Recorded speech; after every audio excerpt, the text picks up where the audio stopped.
it's Elizabeth, the Good Grief Coaching Girl. Today, I'm on a field trip. I promised you that I was going to show you how I'm going to be preparing for my sacred garden in memory of my beloved sister, Becky. And today, I'm actually at the nursery. This place makes me so happy. So I want to start with the basic soil.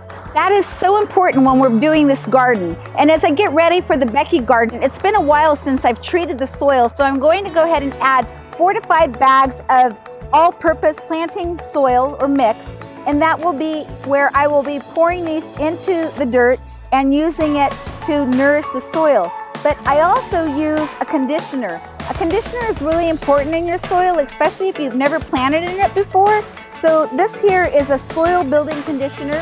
I've also used chicken manure before, and that really does help in nourishing your soil. So we're having this exciting garden party, and it's because it's summer.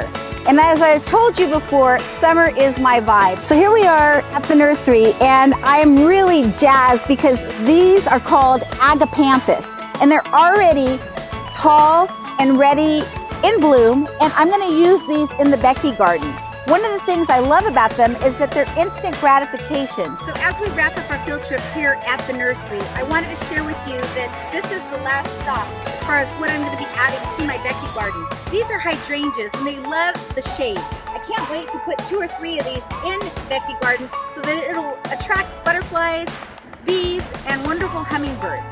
This is Elizabeth, the Good Grief Coaching Girl. I can't wait to teach you more about building a sacred garden. In the meantime, please follow us on all our social media platforms.